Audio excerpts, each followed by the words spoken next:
अध्याय 4। सबक 3। अपने काम से काम रखो।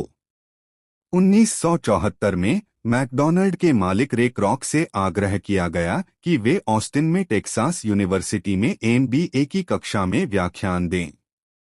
मेरा एक करीबी दोस्त कीथ कनिंघम वहां एमबीए कर रहा था।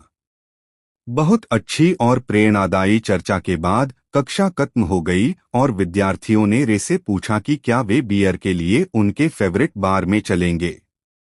रे तैयार हो गए। जब सब लोगों के हाथ में बियर आ गई तब रे ने पूछा, मेरा असली बिजनेस क्या है? कीथ ने कहा। हर कोई हंस पड़ा। ज्यादातर एमबीए विद्यार्थियों को लगा जैसे रे मजाक कर रहे थे। किसी ने जवाब नहीं दिया, इसलिए रे ने दोबारा यही सवाल पूछा, आप लोगों की नजर में मेरा बिजनेस क्या है? विद्यार्थी दोबारा हंस दिए और आखिरकार एक बहादुर विद्यार्थी ने जोर से कहा, रे, दुनिया में ऐसा कौन है जो यह नहीं जानता कि आप हैमबर्गर बिजनेस में हैं? रे हंस दिए। मुझे मालूम था आप लोग यही कहोगे। वे एक पल के लिए रुके और इसके बाद उन्होंने कहा, लेडीज एंड जेंटलमैन, मैं हैमबर्गर बिजनेस में नहीं हूं। मेरा असली बिजनेस रियल एस्टेट है। कीथ ने कहा कि रे ने अपने नजरिए को समझाने के लिए काफी समय लिया। अपने बिजनेस प्लान में रे जानते थे कि बिजनेस का मूल लक्ष्य हैमबर्गर फ्रेंचाइजी बेचना था, परंतु वे कभी भी हर फ्रेंचाइजी की लोकेशन को नहीं भूले। वे जानते थे कि रियल एस्टेट और इसकी लोकेशन हर फ्रेंचाइजी की सफलता में सबसे महत्वपूर्ण तत्व है। मूलत वह आदमी जो फ्रेंचाइजी खरीद रहा था और रे क्रॉक के संगठन की फ्रेंचाइजी चेन का सदस्य बनता था, वह भी उस जमीन के लिए पैसे दे रहा था और उसे खरीद रहा था। आज मैकडॉनल्ड दुनिया में रियल एस्टेट का सबसे बड़ा अकेला मालिक है, जिसके पास कैथोलिक चर्च से भी ज्यादा रियल एस्टेट है। आज मैकडॉनल्ड के पास अमेरिका और दुनिया के दूसरे देशों में सबसे कीमती चौराहे और नुक्कड़ है। कीथ ने कहा कि यह उसकी जिंदगी का बहुत बड़ा सबक था। आज कीथ के पास कार धोने का बिजनेस है, परंतु उसका असली बिजनेस है कार धोने के गैरेज के नीचे का रियल एस्टेट। पिछले अध्याय के अंत में हमने यह बताया था कि ज्यादातर लोग दूसरों के लिए काम करते हैं, बस अपने लिए काम नहीं करते। वे पहले तो कंपनी के मालिकों के लिए काम करते हैं, फिर टैक्स के कारण सरकार के लिए काम करते हैं और आखिरकार बैंक के लिए काम करते हैं, जो उनके मॉर्टगेज का मालिक होता है। जब हम छोटे थे तो हमारे आसपास मैकडॉनल्ड का कोई फ्रेंचाइजी आउटलेट नहीं था, परंतु मेरे अमीर डैडी ने माइक और मुझे वही सबक सिखा दिया था जो टेक्सास यूनिवर्सिटी मेरे क्रॉक ने सिखाया था। यह अमीरों का रहस्य नंबर 3 है। रहस्य है, अपने काम से काम रखो। लोगों की जिंदगी में पैसे की तंगी इसलिए आती है क्योंकि वे अपनी सारी जिंदगी दूसरों के लिए काम करते रहते हैं। कई लोगों के पास तो जिंदगी भर काम करने के बाद भी अपने लिए कुछ नहीं बच पाता। एक बार फिर, एक चित्र 1000 शब्दों के बराबर है। यहाँ एक इनकम स्टेटमेंट और बैलेंस शीट का चित्र दिया गया है, जो रे क्रॉक की सलाह का सबसे अच्छा उदाहरण है। आपका प्रोफेशन। हमारी वर्तमान शिक्षा पद्धति आज के युवाओं में अकादमिक कुशलताएं विकसित कर उन्हें अच्छी नौकरियां दिलाने के लिए तैयार करती है। उनकी जिंदगी उनकी तनख्वाह के चारों तरफ घूमती है, या जैसा पहले बताया जा चुका है, उनकी आमदनी वाले कॉलम के चारों तरफा और ज्यादा अकादमिक कुशलताओं को विकसित करने के बाद वे अपनी व्यावसायिक योग्यताओं को बढ़ाने के लिए और ऊंची शिक्षा हासिल करते हैं। वे इंजीनियर, वैज्ञानिक, रसोइये, पुलिस अफसर, कलाकार, लेखक इत्यादि बनने के लिए पढ़ाई करते हैं। उनकी व्यावसायिक योग्यताएं उन्हें काम करने और पैसा कमाने का मौका देती है, परंतु ध्यान रहे वे पैसे के लिए काम करते हैं। आपके प्रोफेशन और आपके बिजनेस में बहुत बड़ा अंतर है। मैं अक्सर लोगों से पूछता हूं, आपका बिजनेस क्या है? और वे कहते हैं मैं एक बैंकर हूं। फिर मैं उनसे पूछता हूं कि क्या वे बैंक के मालिक है, और सामान्यत उनका जवाब होता है नहीं, मैं वहां काम करता हूं। इस तरह उन्होंने अपने प्रोफेशन और अपने बिजनेस को एक ही समझ लिया है। उनका प्रोफेशन एक बंकर का हो सकता है, परंतु उनका अपना बिजनेस कुछ भी नहीं है। रे क्रॉक अपने प्रोफेशन और अपने बिजनेस के बीच के अंतर को बहुत अच्छी तरह जानते थे। उनका प्रोफेशन हमेशा वही था। वे एक सेल्समैन थे। एक समय वे मिल्कशेक के लिए मिक्सर बेचते थे और कुछ ही समय बाद वे हैमबर्गर फ्रेंचाइजी बेचने लगे। हालांकि उनका प्रोफेशन हैमबर्गर फ्रेंचाइजी बेचने का था, परंतु उनका बिजनेस आय दिलाने वाले रियल एस्टेट को इकट्ठा करना था। स्कूल के साथ एक समस्या यह है कि आप जो विषय पढ़ते हैं आप वही बन जाते हैं। उदाहरण के लिए अगर आप कुकिंग का अध्ययन करते हैं तो आप शेफ बन जाते हैं। अगर आप कानून का अध्ययन करते हैं तो आप वकील बन जाते हैं, और अगर आप ऑटो मैकेनिक्स का अध्ययन करते हैं तो आप मैकेनिक बन जाते हैं। जो पढ़ा जाए वही बन जाने में गलती यहाँ होती है कि लोग अपने काम से काम रखना भूल जाते हैं। वे अपना सारा जीवन दूसरे के काम पर ध्यान देने में लगा देते हैं और इस तरह उसको अमीर बनाते हैं।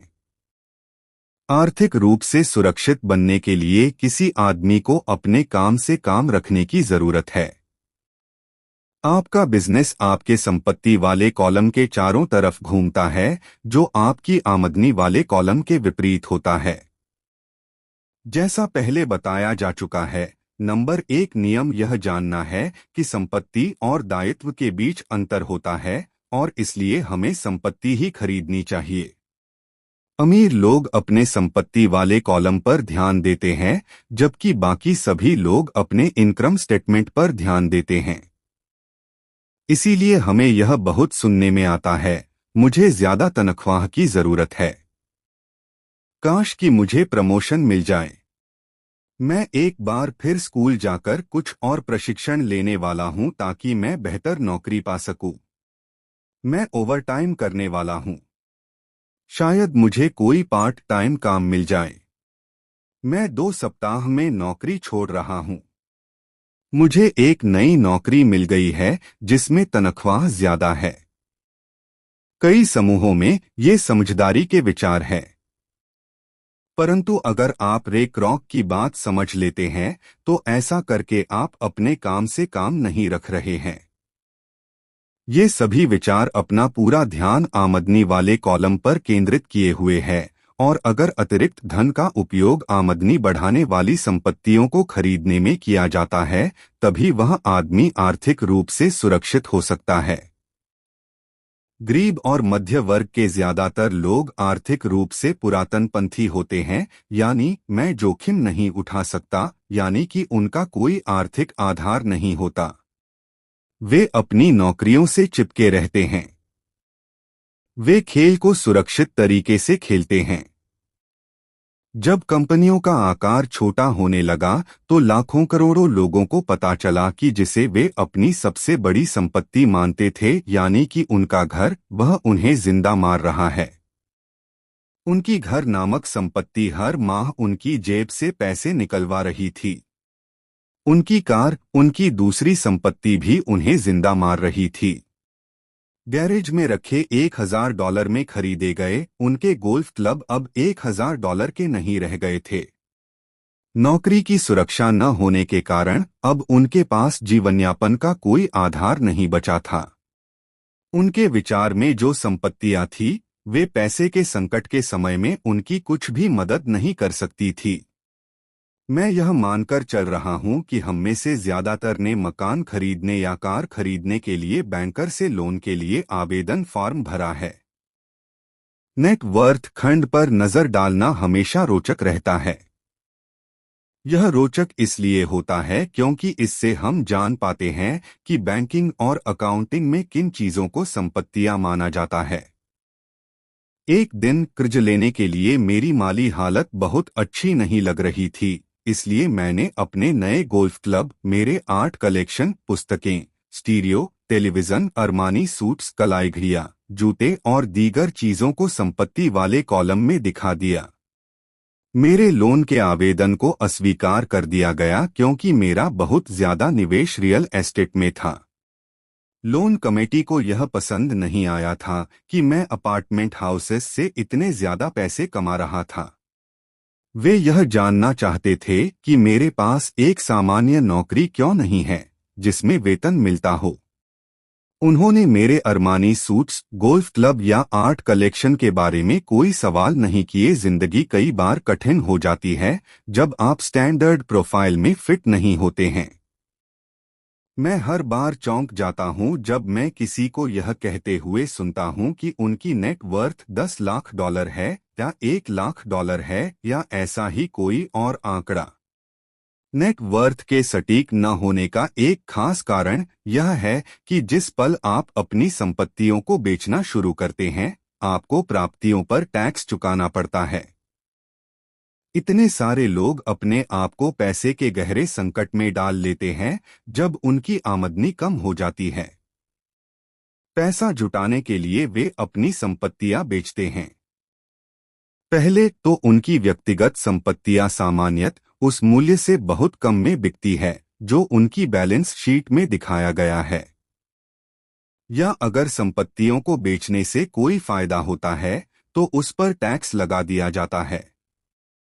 तो एक बार फिर सरकार फायदे में से अपना हिस्सा ले लेती है और इस तरह कर्ज से उबरने के लिए जुटाई जाने वाली रकम को कम कर देती है। अपने काम से काम रखना शुरू कर दे। दिन की नौकरी को करते रहें परंतु असली संपत्तियों को खरीदना भी शुरू कर दें। परंतु ऐसे दायित्वों या व्यक्तिगत चीजों से बचें जिनकी कीमत एक बार घर लाने पर कम हो जाए। आप जिस क्षण एक नई कार शोरूम से बाहर ले जाते हैं, उसकी कीमत 25% कम हो जाती है। यह सच्ची संपत्ति नहीं है, हालांकि आपके बैंकर भी इसे संपत्ति मानते हैं। मेरा $400 का नया टाइटेनियम ड्राइवर खरीदने के कुछ ही मिनटों बाद $150 मूल्य का हो गया था। वयस्कों के लिए यही सही है कि अपने खर्च कम कर लें, अपने दायित्वों को घटा लें और मेहनत से ठोस संपत्तियों का आधार बना लें। उन युवा लोगों को जिन्होंने अभी घर नहीं छोड़ा है, यह सिखाया जाना चाहिए कि संपत्ति और दायित्व के बीच क्या फर्क होता है। घर छोड़ने से पहले ही उन्हें संपत्ति वाले कॉलम को बनाने की प्रेरणा दी जानी चाहिए, इसके पहले कि वे घर छोड़े, शादी करें, घर खरीदे, बच्चे पैदा करें, खतरनाक आर्थिक स्थिति में फंसे, नौकरी को कसकर पकड़े रहें और हर चीज को उधार खरीदे। मैं बहुत सारे युवा दंपतियों को देखता हूं जो शादी कर लेते हैं और अपने आप को एक ऐसे जाल में फंसा लेते हैं जिससे वे अपनी नौकरी के बहुत सालों तक खर्च से बाहर नहीं निकल पाएंगे। जब आखिरी बच्चा घर छोड़कर चला जाता है, तब ज्यादातर लोगों को यह एहसास होता है कि उन्होंने रिटायरमेंट की पर्याप्त तैयारी नहीं की है और वे थोड़ा पैसा अलग रखना शुरू कर देते हैं। फिर उनके अपने मम्मी डैडी बीमार हो जाते हैं और उन पर नई जिम्मेदारियां आ जाती है। तो मैं आपको या आपके बच्चों को किस तरह की संपत्तियों के संग्रह की प्रेरणा दे रहा हूं? मेरी दुनिया में असली संपत्तियां कई तरह की होती है। एक, ऐसे बिजनेस जिनमें मेरे होने की जरूरत न हो। मैं उनका मालिक जरूर हूं, परंतु उन्हें दूसरे लोग चलाते हैं। अगर मुझे वहां काम करना पड़े तो यह बिजनेस नहीं होगा, यह मेरी नौकरी होगी। 2, स्टॉक। 3, बॉन्ड। 4, mutual fund. 5, आमदनी देने वाला रियल एस्टेट। 6, notes IOU। 7, बौद्धिक संपदा जैसे संगीत, पटकथा, पेटेंट इत्यादि से मिलने वाली रॉयल्टी। 8, और ऐसी हर चीज जो कीमती है, जो आमदनी देती है और जिसका मूल्य बढ़ जाता है और जिसका बाजार तैयार है। जब मैं एक छोटा बच्चा था, तो मेरे पढ़े लिखे डैडी ने मुझे एक सुरक्षित नौकरी ढूंढने की सलाह दी। दूसरी तरफ मेरे अमीर डैडी ने मुझे ऐसी संपत्तियों को इकट्ठा करने की सलाह दी जिन्हें मैं पसंद करता था। अगर तुम इन्हें पसंद नहीं करते होगे तो तुम इनका ध्यान नहीं रख पाओगे। मैं रियल एस्टेट इसलिए इकट्ठा करता हूं क्योंकि मुझे इमारतों और जमीन से प्यार है। मैं उनके लिए शॉपिंग करना भी पसंद करता है। मैं सारा दिन उनको निहार सकता हूं। जब समस्याएं आती है तो समस्याएं उतनी बुरी नहीं होती कि उनके कारण रियल एस्टेट के लिए मेरा प्यार कम हो जाए। ऐसे लोग जो रियल एस्टेट से नफरत करते हैं उन्हें इसे नहीं खरीदना चाहिए। मुझे छोटी कंपनियों के स्टॉक से भी प्रेम है, खासकर नई कंपनियों के स्टॉक से। इसका कारण यह है कि मैं इंटरप्रेन्योर हूं, न कि कोई कॉरपोरेट व्यक्ति। मेरे शुरुआती सालों में मैं बड़े संगठनों में काम कर चुका हूं, जैसे कैलिफोर्निया के स्टैंडर्ड में, यूएस मरीन कॉर्प्स और जेरॉक्स कॉरपोरेशन में। मैंने इन संगठनों में बिताए समय का मजा लिया है और मेरे पास कई सुखद यादें हैं, परंतु भीतर से मैं कंपनी में काम करने वाला आदमी नहीं हूं। मुझे कंपनी शुरू करना अच्छा लगता है, परंतु उन्हें चलाना मुझे उतना अच्छा नहीं लगता। इसलिए मैं जो शेयर खरीदता हूं वे भी सामान्यत छोटी कंपनियों के होते हैं, और कई बार तो मैं कंपनी शुरू करता हूं और उसे सार्वजनिक बना देता हूं। नए स्टॉक के शेयर में किस्मत चमक सकती है और मुझे वह खेत पसंद है। कई लोग कम पूंजी वाली कंपनियों से डरते हैं और उन्हें खतरनाक कहते हैं, और वे निवेश से प्रेम करते हैं जो उससे खतरनाक भी है। परंतु खतरा हमेशा कम हो जाता अगर आप इसे समझते हैं और खेल को अच्छी तरह से जानते हैं। छोटी कंपनियों के साथ मेरी रणनीति यह होती है कि एक साल में अपने शेयर बेच दिए जाएं। दूसरी तरफ मेरी रियल एस्टेट की रणनीति छोटी प्रॉपर्टी से शुरू करने की होती है। फिर मैं उस छोटी प्रॉपर्टी को बेचकर उससे थोड़ी बड़ी प्रॉपर्टी ले लेता हूं और इस तरह अपने फायदे पर टैक्स चुकाने से बचता रहता हूं। इससे प्रॉपर्टी की वैल्यू में नाटकीय बढ़ोतरी होती है। मैं सामान्य तौर पर रियल एस्टेट को 7 साल से कम समय अपने पास रखता हूं। वर्षों तक जब मैं मरीन कॉर्प्स और जेरॉक्स में था तब भी मैंने वही किया जो मेरे अमीर डैडी ने मुझे सिखाया था। मैं अपनी दिन की नौकरी करता था, परंतु मैं अपने काम से काम भी रखता था। मैं अपनी संपत्ति वाले कॉलम में कुछ न कुछ करता रहता था। मैं रियल एस्टेट और छोटे स्टॉक्स की खरीद फरोख्त भी करता था। अमीर डैडी ने हमेशा पैसे की समझ के महत्व पर जोर दिया था। जितनी अच्छी तरह मैं अकाउंटिंग और कैश मैनेजमेंट को समझ सकता था, उतनी ही अच्छी तरह मैं निवेशों का विश्लेषण कर सकता था और आखिरकार खुद की कंपनी शुरू कर सकता था और उसे सफल बना सकता था। जब तक कि कोई पहले से ही ऐसा न सोच रहा हो, मैं किसी को अपनी कंपनी बनाने के लिए प्रोत्साहित नहीं करता। मैं जानता हूं कि कंपनी चलाने में कितना झंझट होता है और मैं नहीं चाहता कि आप उस झंझट में कैसे। कई बार ऐसा भी समय आता है जब लोगों को रोजगार नहीं मिलता और उनके लिए कंपनी शुरू करना एक समाधान होता है, परंतु सफलता के अवसर बहुत कम है। 10 में से 9 कंपनियां 5 साल में डूब जाती हैं। पहले 5 साल में जो कंपनियां बची रहती हैं, उनमें से भी 10 में से 9 कंपनियां बाद में बंद हो जाती हैं। तो अगर आपकी पहले से ही अपनी कंपनी शुरू करने की इच्छा हो तभी मैं इसकी सलाह दूंगा। अन्यथा अपनी दिन की नौकरी करते रहें और अपने काम से काम रखें। जब मैं कहता हूं कि अपने काम से काम रखें, तो मेरा यह मतलब है कि आप अपनी संपत्ति वाले कॉलम को ज्यादा मजबूत बनाते रहें। एक बार इसमें $1 जाए तो वह बाहर न निकल पाए। इसे इस तरह सोचें कि जब $1 आपकी संपत्ति वाले कॉलम में जाता है तो वह आपका कर्मचारी बन जाता है। पैसे के बारे में सबसे अच्छी चीज यह है कि यह हर दिन 24 घंटे काम करता है और ऐसा पीढ़ियों तक कर सकता है। अपनी दिन की नौकरी करते रहें, एक अच्छे मेहनती कर्मचारी की तरह काम करें, परंतु अपने संपत्ति वाले कॉलम को बढ़ाते रहें। जब आपका कैश फ्लो बढ़ता है, तब आप कुछ विलासिता की चीजें खरीद सकते हैं। इस बारे में एक महत्वपूर्ण तथ्य यह है कि अमीर लोग विलासिता की चीजें सबसे बाद में खरीदते हैं, जबकि गरीब और मध्य वर्गीय लोग विलासिता की चीजें सबसे पहले खरीदते हैं। गरीब और मध्य वर्गीय लोग अक्सर बड़े घर, दीर, फर, ज्वेलरी या नाव जैसी विलासिता की चीजें इसलिए खरीद लेते हैं ताकि वे अमीर दिख सकें। वे अमीर दिखते हैं, परंतु असल में वे उधार के दलदल में गहरे धंसते चले जाते हैं। ये लोग जिनके पास पीढ़ियों से पैसा है, जो लंबे समय से अमीर है, वे अपने संपत्ति वाले कॉलम को सबसे पहले बनाते हैं। फिर संपत्ति वाले कॉलम से होने वाली आमदनी उनके लिए विलासिता की चीजें खरीद लेती है। गरीब और मध्य वर्गीय लोग अपनी खून पसीने की कमाई और बच्चों की विरासत की कीमत पर विलासिता की चीजें खरीदते हैं। सच्ची विलासिता असली संपत्ति में निवेश करने और उसे विकसित करने का प्रोत्साहन है।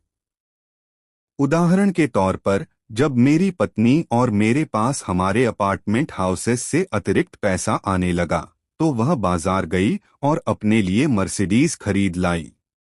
इसमें जरा सी भी मेहनत या जोखिम नहीं था क्योंकि अपार्टमेंट हाउस के कारण उसने कार खरीदी थी। परंतु उसे इसके लिए 4 साल तक इंतजार करना पड़ा था, जब रियल एस्टेट पोर्टफोलियोस बढ़ रहा था और आखिरकार उसने इतना अतिरिक्त पैसा दे दिया कि कार खरीदी जा सके। परंतु मर्सिडीज की यह विलासिता दरअसल एक सच्चा पुरस्कार है, क्योंकि उसने यह साबित कर दिया था कि वह अपने संपत्ति वाले कॉलम को सही तरह से बढ़ाना जानती है। अब उसके लिए उस कार की कीमत सामान्य रूप से खरीदी गई कार से कहीं ज्यादा है। ज्यादातर लोग अक्सर इच्छा जागने पर बिना सोचे समझे जाते हैं और कर्ज पर कार विलासिता की कोई और चीज खरीद लाते हैं। हो सकता है कि वे जिंदगी से ऊब चुके हो और सिर्फ एक नए खिलौने की जरूरत हो। कर्ज पर विलासिता की चीज खरीदने से देरसबेर आदमी उस चीज से चिढ़ने लगेगा, क्योंकि उसके कारण जो कर्ज लिया गया है वह एक भार जाएगा। एक बार आप अपने बिजनेस को बनाने, उसमें निवेश करने का समय निकाल लेते हैं, तो फिर आप उसमें जादू की छड़ी घुमा सकते हैं, जो अमीरों का सबसे बड़ा रहस्य है। यह रहस्य अमीरों को भीड़ में सबसे आगे रखता है। अपने काम से काम रखने का इल्म, जो आपको उस राह पर चलने के लिए मिलता है जिस पर अमीर लोग चलते हैं।